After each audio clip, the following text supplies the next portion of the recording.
It is with great pleasure that I welcome Karen van Woudenberg, CEO of Thrive Services. Welcome, Karen. Thank you. As a team, we would love to highlight your remarkable leadership journey. Thank you. As well as celebrate the work that Thrive Services is doing, particularly being a long-standing member of LEAD. It's been an amazing journey.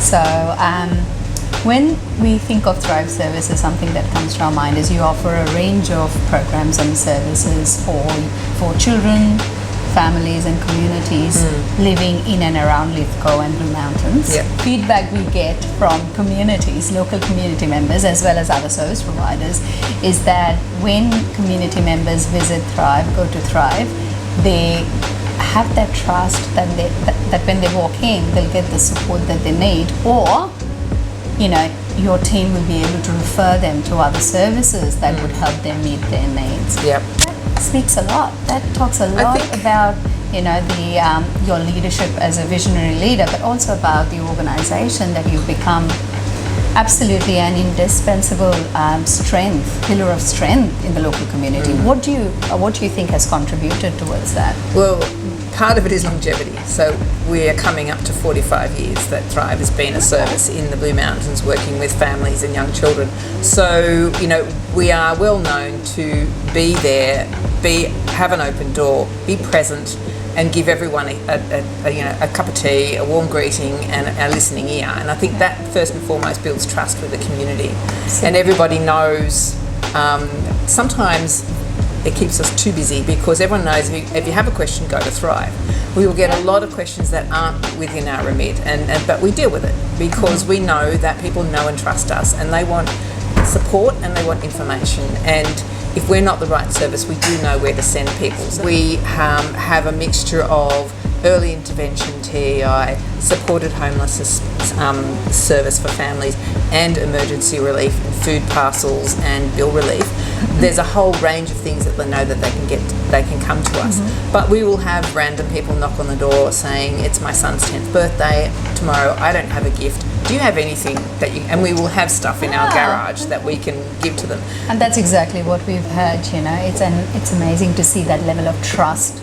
Is there a particular program or an event that is your focus at the moment? One of the things I'm particularly proud of is last year we ran a services expo, and that's something that Thrive's done for a few years, and that's where we booked out a space in the mountains, and all the services that wanted to network with each other and wanted to reach out to the community came together in one space, and we had information tables, and we had a speed dating type of time where people could get up and talk about their service and what programs they were most excited about. And we had such a diverse range of services. We had a horse riding activity for people with a disability, we had housing, we had council, we had health.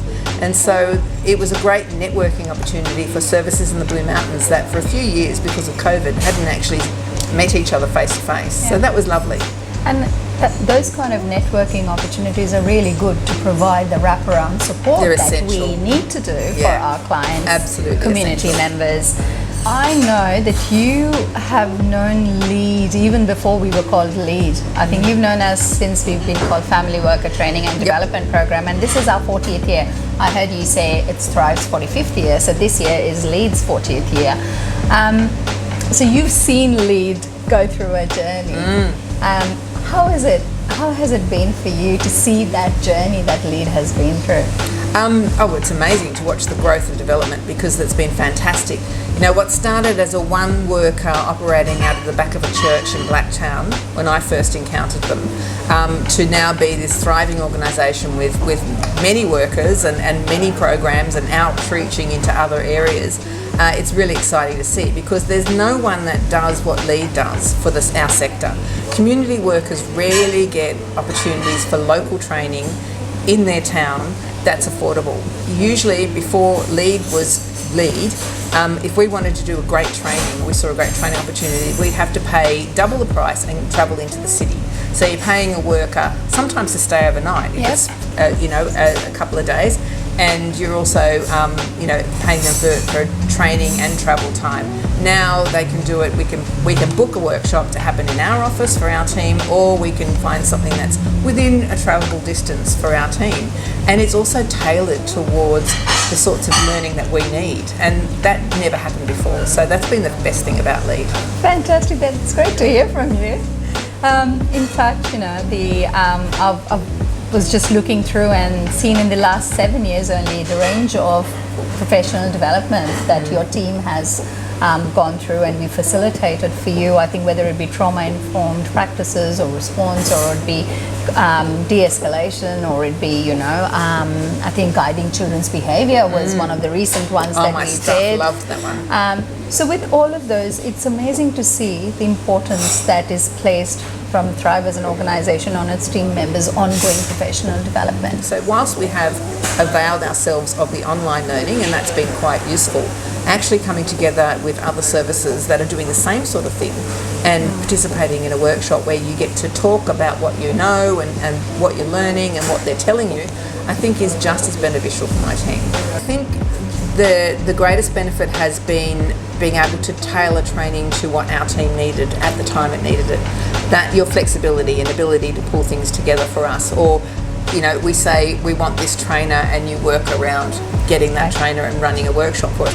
That the beauty of that is that we can say, you know what, we really need to learn stuff about this now. And so we can go to LEAD and you can organise it for us and we don't have to think about it. So that's brilliant. But it's also the fact that, you know, we can input into a calendar and training needs and talk with other providers of the same similar services and say, hey, what about, you know, training in this area? And we can approach you as a collective group and say, this is what we need. In Western Sydney, that's an absolute bonus because we are such a diverse community. We're a huge city, Western Sydney. And so we need something that actually addresses Western Sydney needs. And I think LEAD does that best because all the other large training providers are New South Wales wide. So they run courses in different parts of New South Wales and it's the same course delivered in different directions. And sometimes that's not always fit for purpose for us. We've got such a diverse community, we've got such a diverse range of services, and we're all underfunded and we're all running on the smell of an oily rag. And so being able to go to a local workshop that's tailored to what we want to learn about is so critical.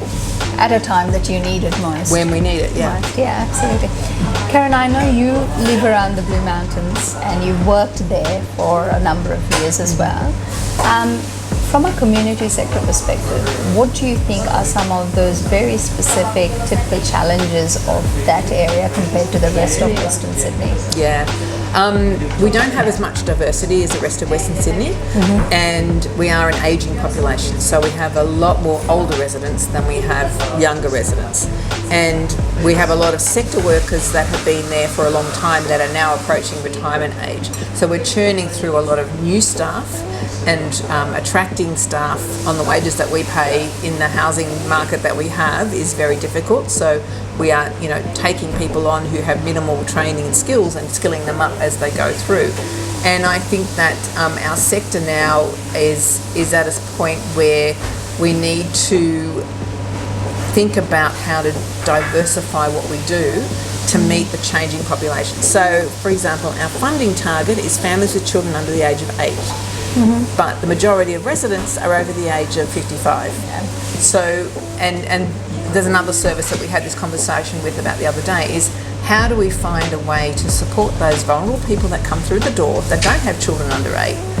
They're over the age of 50 and they're struggling with poverty, with food poverty, with housing difficulties. You know, there is nothing for them at the moment. What we do have that is very specific to the mountains is recurrent disasters. So we've had bushfires, we've had floods, we've had storm damage, lots of ageing infrastructure. A lot of the infrastructure in the Blue Mountains was built 30, 40, 50 years ago. And so, you know, it is a struggle for the community to meet their needs in old, broken down buildings, and also to, you know, help the community get through disaster after disaster after disaster. The mental health stuff has impacted so severely, and that really is something that our workers are really grappling with, is how do we support these very mentally unwell people and do the work that we're supposed to do in early intervention. And if you add to that sometimes the lived experience of the workers themselves. Exactly. It's a dual, kind of navigating through both your own lived experience and that of the clients that you're supporting. Yeah. And lately we've been doing a lot of workshops focusing on that, the vicarious trauma, but more vicarious resilience and perseverance. Yeah, it's been a big thing for us, which is why my staff did the training. Thank you very much for your time. Very welcome. It's been lovely having a chat with you. Great to chat with you. And I look forward to working with you more closely. Thanks, Sharmily. Lovely.